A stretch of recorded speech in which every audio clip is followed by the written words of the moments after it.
Okay, hi y'all. Today's demonstration and tutor training is for El Greco. All right, so this is CC Cycle 1 Master Artists, and this is going to be an El Greco lesson, okay? To my tutors, I chose something different than is in the book. That's your resource, our resource. I just wanted something a little different, and I wanted to focus on some other aspects of El Greco. So again, remember that my focus for our students is that they recognize El Greco's work. So you can definitely, when you have this in class, show them the nice long faces and long fingers. Talk about that. Ask them, at the beginning, remember to ask them, what do you notice about his work? And that's good, the long faces and long fingers. And then ask them, do you notice anything about his color choices? And I really wanted to focus on his dark colors and his really emotional and really different skies, okay?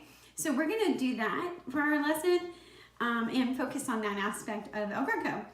So you'll, again, remember that you'll have these in class. They'll be laminated so they don't get ruined, and you'll be able to show them that. And then we're gonna show them that today our lesson is going to focus on a view of Toledo, which is one of his most famous works. And we're going to kind of duplicate it, and we're going to look at different aspects of this piece, okay?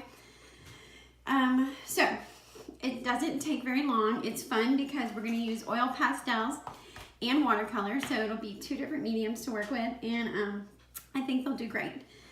So what will be first, and I'm going to have these in class for you so you can help the students with each part of the lesson. One of the things I like about this lesson is it draws into perspective, which we did in oils and different things lessons in the first 6 weeks. So you're going to talk about foreground, middle ground, and background with them. And so the first part is they will draw their hill, and you'll be able to have this on display, okay, up in class, and get them to do the hill and the bush and the trees in the foreground. Okay, they'll do that with oil pastels. Then they'll do the city. I've ordered enough oil pastels to have plenty of white and gray for each student, so they can draw the outline of the city and color it in. This example right here has it not colored in, but they can if they want with white. It's hard to see on the white paper, which is why it may be easier just to use a gray and color the city is in. I'd really like, and I forgot to tell this in my demonstration with my son, I really like to make sure we see the steeple in our examples. But if not, that's okay. So they draw the foreground and then the city. Then they're gonna do the background, the hills in the back. Okay, they can use the dark greens, dark colors. Okay, remind them that there's a lot of dark colors here. And then they're going to do the sky. And again, remind them that, ask them, what do they see? Notice about El Greco's sky. It's not just circular clouds. They're very smeary, very emotional, wavy kind of looking. So they will take grays and blues. Sorry, here comes Tonks, my cat. They'll kind of do smeary, squiggly clouds with the oil pastels.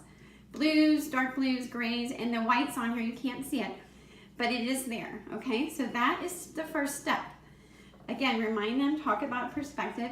Something that I learned when practicing is to make sure you enlist your parents and that you remind them to do the hill, the foreground, less.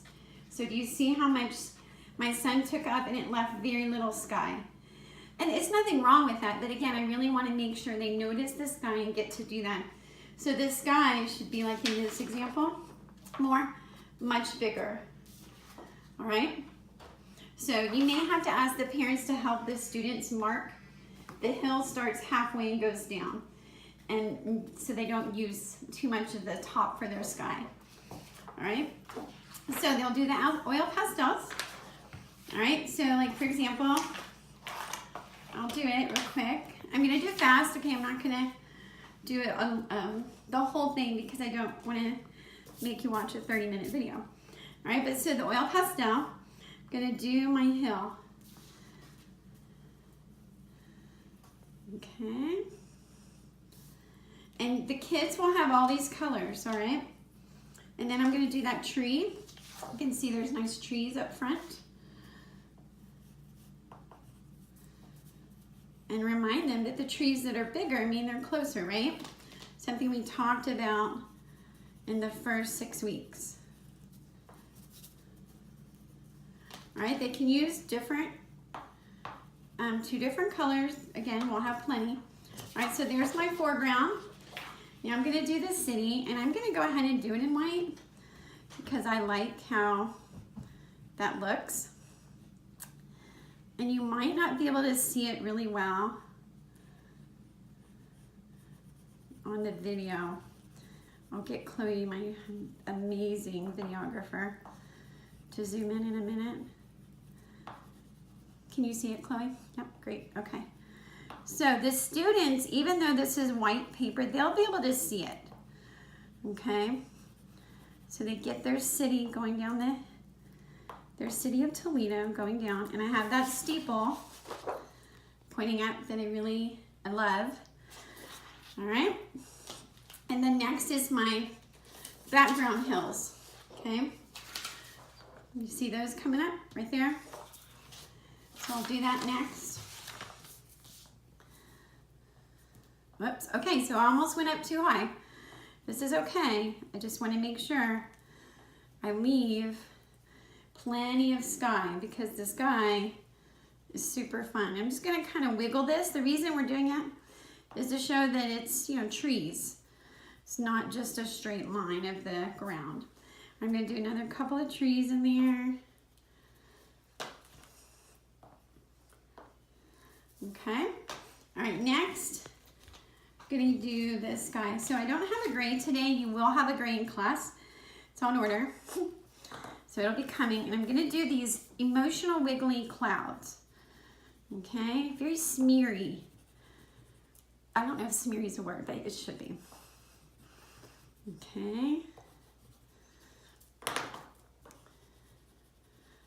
I really like how El Greco's skies, they look like, they are watercolors, but they look like it. And here in New Mexico, we have so many amazing skies. All right, so that will be the first step, okay? Next, you'll put up the pastels so that they stay intact. And the next part is they will have watercolors. So each student will have watercolors to either share. There'll be either a 2 set or set for them. And they're gonna start with the sky and they'll watercolor over it. Now, the big trick is not to use a ton of paint because if we use too much paint, then it'll miss this beautiful smeary look, okay? So get a lot of water on your brush and get the blues. And I'm gonna do a touch of black with the blue, and then I'm gonna just start smearing.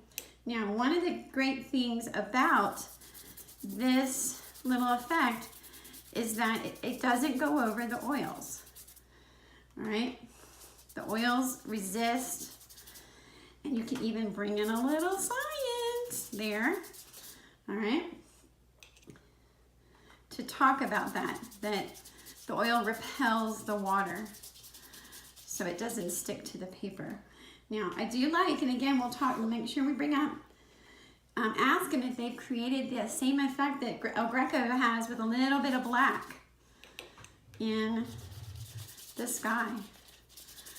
All right, so there's my sky. This is just drawing paper. You will have watercolor paper for your students. I didn't want to buy a lot of extra for me to practice on. All right, next we're going to go to the ground, the hills, and again, remind them that El Greco loved dark.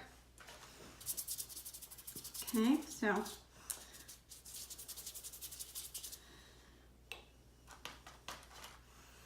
get my greens going there. Okay. I forgot that I brought another one down. That has a little more green. Okay.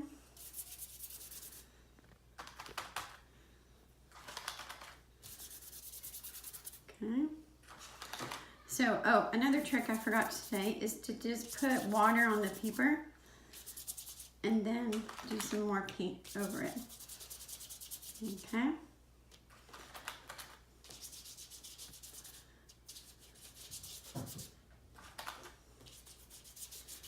Okay.